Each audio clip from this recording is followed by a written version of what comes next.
Welcome everyone to this discussion on the blood moon, which is the lunar eclipse, which occurs on the 4th of April 2015. My name's Chandra Easton. I'm an esoteric astrologer and a spiritual healer based in Australia. You can find me at starastrologyhealing.com. You can also subscribe on my YouTube channel. I've previously given a talk, which you'll find on my YouTube thing or on my website, on the Aries full moon, but I wanted to follow it up with the lunar eclipse, which is another aspect, if you like, of the Aries full moon that's occurring on the 4th of April this year. Now the 4th of April is Easter Saturday, and I won't reiterate what I mentioned in the other talk, except to say that during a full moon we have a window of light, and there are many planets in Aries. We have Mercury, Vulcan, the Sun and Uranus, as well as the South Node. But the things that I'd like to talk about in this blood moon eclipse discussion are the nature of the blood moon, the nature of visions and prophecies, the particular focus of this blood moon, which is the South Pacific, how the galactic centre, the 26th degree of Sagittarius, relates to this lunar eclipse,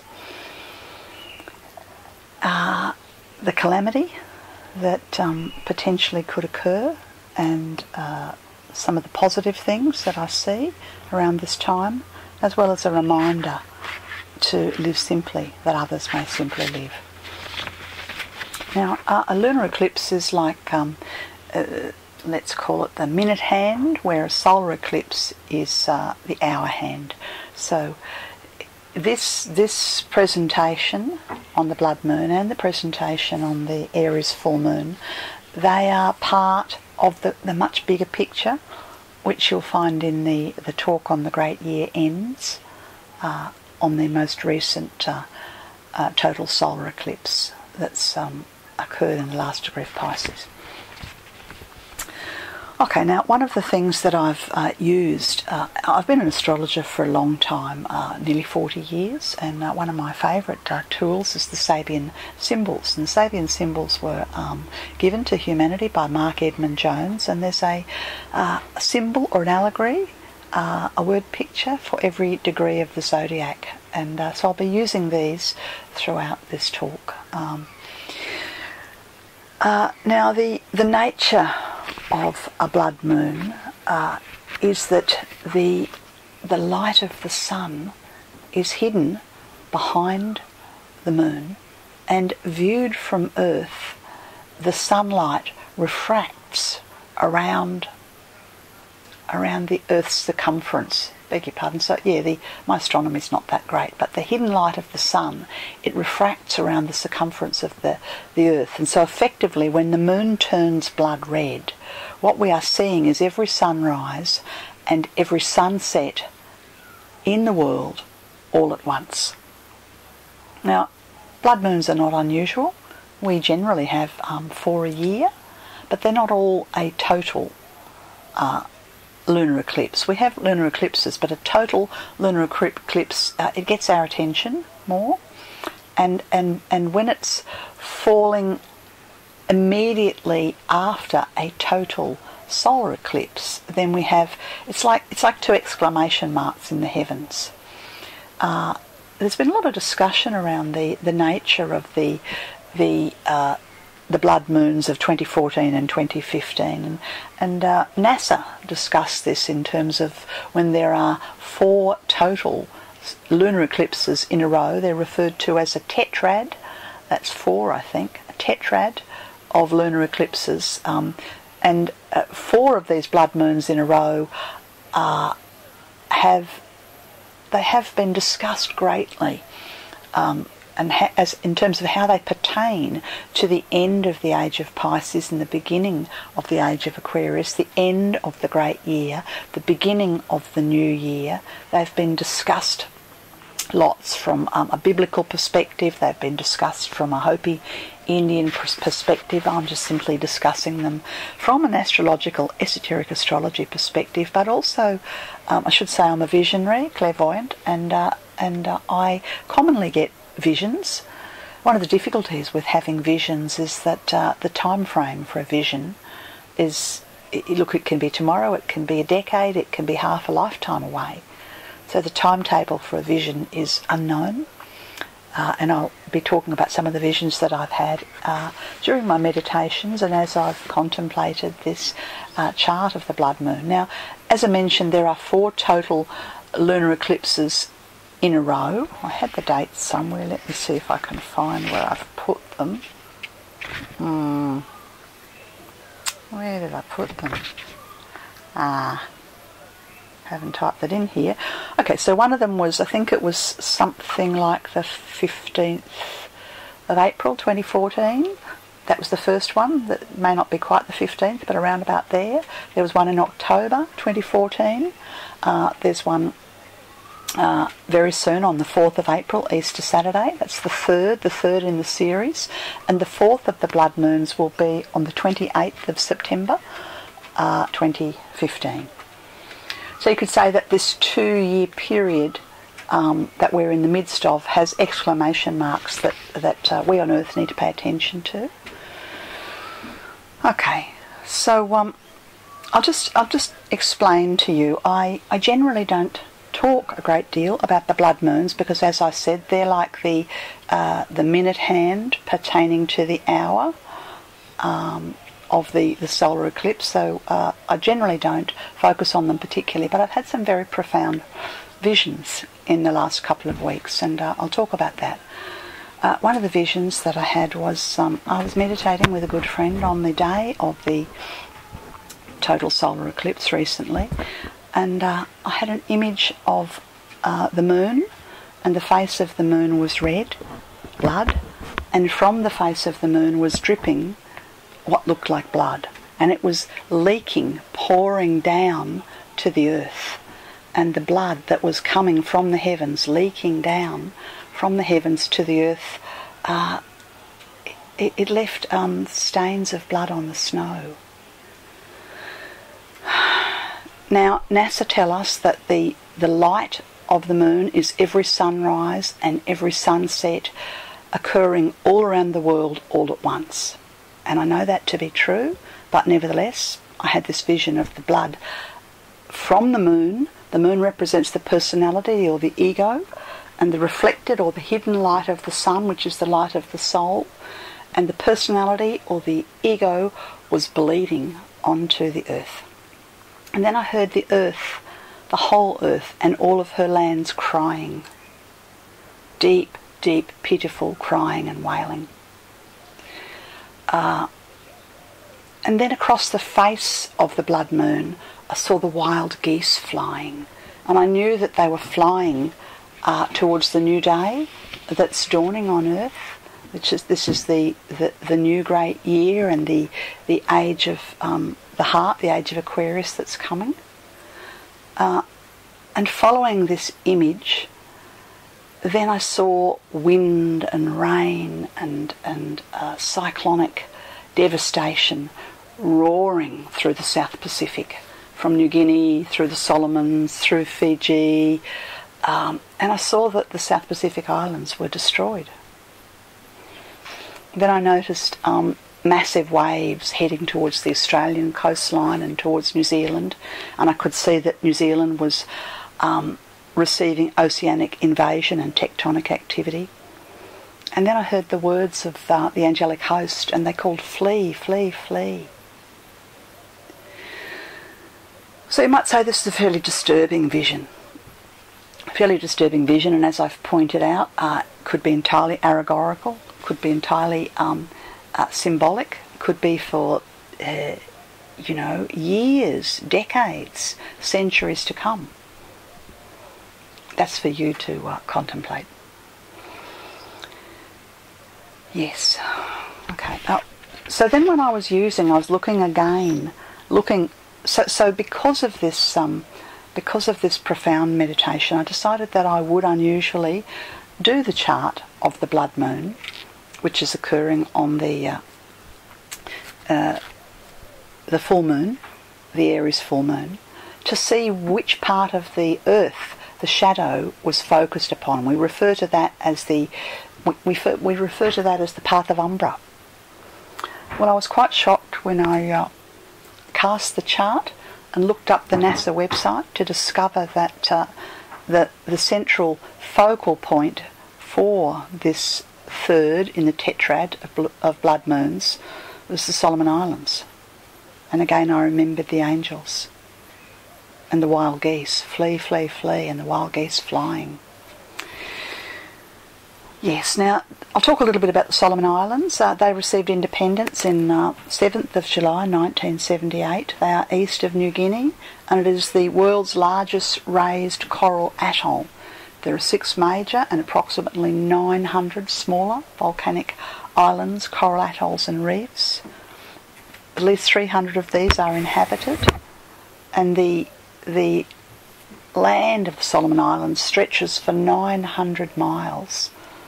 I don't know how many kilometres that is in a southeasterly direction from Papua New Guinea through to Fiji. It's one of the poorest countries in the South Pacific, and 85% of the people live in poverty in isolated rural villages.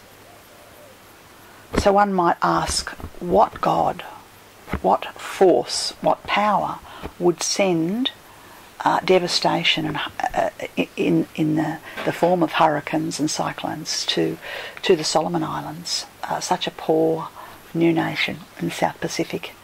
And I think the answer would have to be that some things can't be halted. The degree at which humanity are destroying the earth, destroying the ozone layer, wrecking the oceans, wrecking the water. It's impacting everywhere. What happens in one corner of the world, whether it's London or New York or Tokyo, it impacts everyone. Yeah. Okay. I was looking at the astrological chart, and I started looking up the Sabian symbols, these allegorical symbols, and I noticed that the planet Vulcan, which is associated with volcanoes primarily, which sits in Aries, conjunct the lunar eclipse and conjunct the full moon, that the symbol for Vulcan and Aries was the wild geese fly. The wild geese fly, yes. Geese are, well, I don't know. I suppose I'd say that the animal kingdom, the birds, the creatures of the heavens and of the oceans, they're more attuned to environmental changes than we are. And we know that when the canaries sing in the coal mine, that an earthquake's about to happen, and that when the bees refuse to go to the hive, that some major environmental crisis is occurring. So I wonder why the wild geese are flying from Vulcan, the planet associated with volcanoes, and my mind or my intuition goes towards volcanic activity in the midst of the South Pacific that can then generate enormous waves. If the volcanoes in the South Pacific ridge began to erupt for reasons known or unknown, then the most enormous waves would emerge out of the centre of the South Pacific basin, and they would impact all countries around the Pacific. This would be New Zealand, this would be Australia, this would be Asia, New Guinea, Vietnam, right up to Japan. Yeah. Now, this particular blood moon eclipse is focused in the South Pacific, not the North Pacific, whereas the total solar eclipse was most definitely focused on the North Pole. So here we have both hemispheres being activated, one in a major way and another as a ricochet effect. So of course the coastline of South America and Central America and Hawaii would be inundated. Continuing to look at the chart, I notice that the ascendant of the chart is the 28th degree of Sagittarius. Now, within our galaxy, we have a central point. Let's call it the heart of our galaxy. And the heart of our galaxy, the centre of our galaxy, is the 26th degree of Sagittarius. Known in esoteric terminology as the sun, point from which the sun of the sun radiates energy. So I look at the 26th degree of Sagittarius as a dispensation point for the holy ones, a dispensation point for the Lord Maitreya, the fifth and the future Buddha, who has begun his descent to take physical embodiment on Earth in 500 years' time, thereabouts. So this degree, which is the heart point of the future Buddha of Earth, sits on the ascendant, or the point of spiritual awakening for the blood moon, focused upon the South Pacific. It's a centre of gravitational pull. And there are three symbols, or three Sabian symbols, that are around this degree, and I'll explain them to you. This 26th degree of Sagittarius, the symbol is a flag bearer going into battle. Well, there is a battle happening on Earth, and we know it. We refer to it as the Great Battle.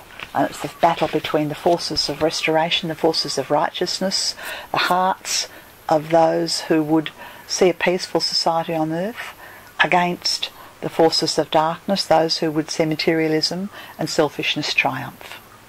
So the flag bearer is in a battle. The degree following, or within orb, of the galactic centre is the sculptor's vision is taking form. And then the following degree, the 28th degree of Sag, is an old bridge over a beautiful stream. So this trinity of symbols indicates to me that the battle is part of the sculptor's vision. The son of the sun, the future Buddha of Earth, has a vision, and the vision is taking form and commences with the battle, and the vision is held, and eventually an old bridge is erected over a beautiful stream. So I find this beautiful imagery to hold on to as I contemplate the wild geese flying across the face of the blood moon and the blood streaming towards the earth. Okay, I looked at other symbols in the chart just to see if I could see any themes, really. The symbol for Saturn in the chart was an old owl up a tree. And this is Saturn sitting in the 12th house in the chart, talking about calamity and karmic matters. And when I saw the symbol, the old owl up a tree, it sort of reminds me of how when the tsunamis are coming, it's good to climb to the high points. Climb to the high points. Up trees. And then I noticed that there's a mutable angular grand cross which tends to bring chaos to the South Pacific. It's almost like a Ferris wheel that's spinning out of control. And the part of fortune, which is the point that impacts humanity, the symbol for that is the first mockingbird of spring sings from a tree. So again we have the tree image, and again we have a bird. So I've seen three birds. I've seen three bird images thus far. The wild geese flying across the face of the blood moon. The old owl up a tree. We need to use the wisdom to elevate ourselves. And the hope for spring, but from the mockingbird. The mockingbird who, I don't know, do mockingbirds mock? I don't really know much about mockingbirds, but it's like there's a message here. Get elevation, use wisdom, flee, and know that the spring is coming. I looked further at, it sounds very macabre, I know, but this is sometimes what astrologers do. I was looking at the chart for dangerous points within the chart, and so I looked to the 8th house cusp, which is the point of birth and death. to see what it might have to say on this blood moon chart, and I noticed that the fixed star Procyon, which is the brightest star in Canis Minor. Canis Minor, yes, the little dog, the puppy it's often called.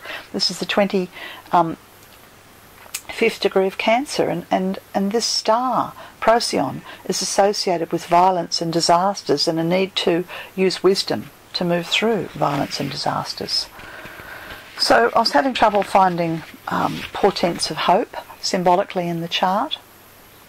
Then I looked again at Jupiter, which holds grace and benevolence and love. And if you want to know more about that, I just encourage you to look at the Aries full moon YouTube that I've made. And the Jupiter is sending very benefic trines to the Aries planets, bringing hope, bringing grace, bringing protection, bringing joy in the midst of the chaos, the upheaval, the blood impacting Earth, the potential waves pouring out of the centre of the South Pacific, devastating the South Pacific Islands. I should say that during the meditation, when I first had this vision, my colleague, my friend and I, we did quite a bit of work with the angelic host, because the National Deva of the South Pacific Islanders is working to bring about protection. You see, the Devas, the angelic hosts, they work to protect us from ourselves. Not that the South Pacific Islanders have done anything that they need protecting from, but rather humanity. You could say that the poor people suffer for the actions of the whole, the actions of humanity. So I was very encouraged during the meditation to see the National Deva of Australia, the twin National Devas of New Zealand, and the National Deva of the South Pacific Islanders working together to neutralise as much as possible the difficult karma.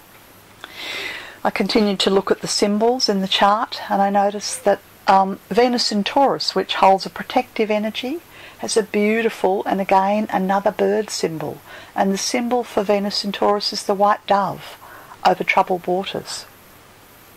White dove over troubled waters, and we are indeed in troubled times. And the white dove brings hope, much as the mockingbird reminds us that spring is coming, just as the symbols of the galactic centre move from the battle through the vision of the fifth and future Buddha of Earth, the Lord Maitreya, to the building of a bridge to the new age.